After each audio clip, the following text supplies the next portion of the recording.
हिमाचल प्रदेश में विधानसभा चुनावों से ही कांग्रेस पार्टी और बीजेपी में तनातनी बढ़ती देखने को मिल रही है। जहां एक तरफ कांग्रेस पार्टी में ही विरोधी स्वर उठते देखने को मिल रहे हैं, तो दूसरी तरफ अब कांग्रेस पार्टी ने हरियाणा विधानसभा चुनाव के हार के बाद अब हिमाचल में अपना फोकस बना लिया है।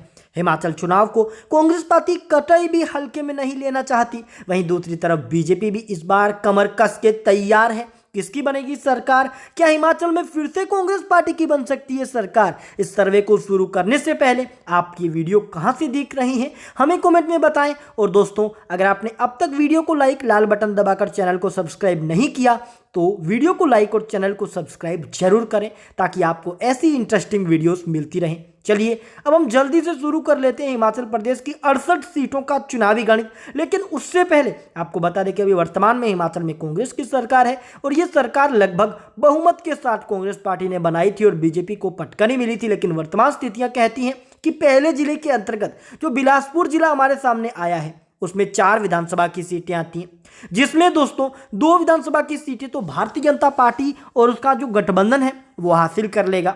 वहीं अगर हम बात कांग्रेस पार्टी की करें तो कांग्रेस पार्टी और उसका गठबंधन भी यहां पर 2 सीटें हासिल करेगा और यहां अन्य का खाता नहीं खुलेगा।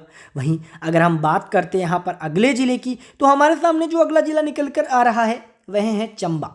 चंबा जिले के अंतर्गत 5 सीटें आती हैं, जिसमें दोस्तों 3 विधानसभा की सीटें तो बीजेपी के खाते के अंदर जाएंगी। वहीं 2 सीटों पर यहां पर कांग्रेस पार्टी के खाते के अंदर भी जीत जाने की संभावनाएं जो हैं वो देखने को मिल सकती हैं। वहीं अगर हम बात करते हैं हमीरपुर जिले की, हमीरपुर जिले के जो वर्तमान जो स्थितियां हैं वो कुछ ऐसा देखने को मिलेगी कि बीजेपी और कांग्रेस में जबरदस्त टक्कर होगी। बीजेपी जहां 3 सीटें हासिल करेगी तो कांग्रेस पार्टी यहां से 2 विधानसभा की सीटें हासिल करने में कामयाबी हासिल करेगी। लेकिन यहां पर जो कांग्रेस पार्टी है वो काफी कम अंतर के साथ हारेगी। वही बात कांगड़ा जिले की करें, जहां से वर्तमान के अंदर कांगड़ा के अंदर बीजेपी की जो स्थिति है वो 15 सीटों में से लगभग 8 विधानसभा की सीटें जीतने की स्थिति है।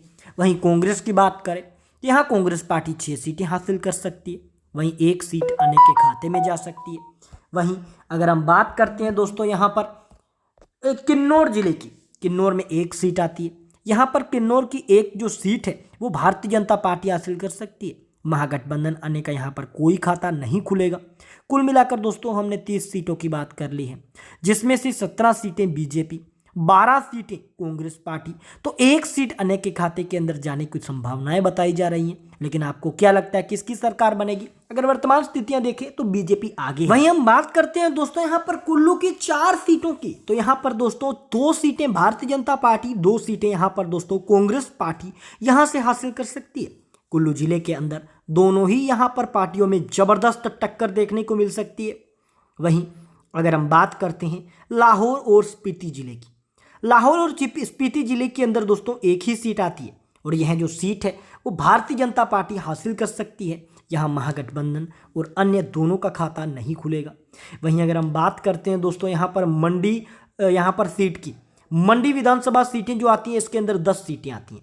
मंडी में 10 में से लगभग 6 सीटों पर तो भारतीय जनता पार्टी हासिल कर रही है जीत। वहीं 4 सीटों पर महागठबंधन जीत हासिल कर रहा है, 0 सीटें अन्य के अंदर जाएंगी।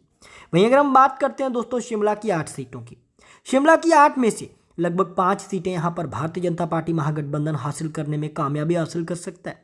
वहीं 3 सीटों पर यहां कांग्रेस पार्टी भी हासिल कर सकती है जीत, यानी यहां पर भी बहुत ही बड़े मार्जिन के साथ बीजेपी आगे। वहीं बात सिरमौर की करते हैं, सिरमौर में आती हैं 5 सीटें, जहां से 2 सीटें भारतीय जनता पार्टी, 3 विधानसभा की सीटें कांग्रेस पार्टी, तो अन्य के खाते में यहां से जा रही हैं 0 सीटें, यानी यहां सिरमौर में बीजेपी से कांग्रेस आगे है। वहीं बात अगर हम करते हैं सोलन जिले की, सोलन जिले में आती है 5 सीटें, जिसमें से 3 सीटों पर भारतीय जनता पार्टी का महागठबंधन आगे है, तो 2 सीटों पर दोस्तों कांग्रेस पार्टी का महागठबंधन आगे है। अन्य के खाते में जा रही हैं 0 सीटें।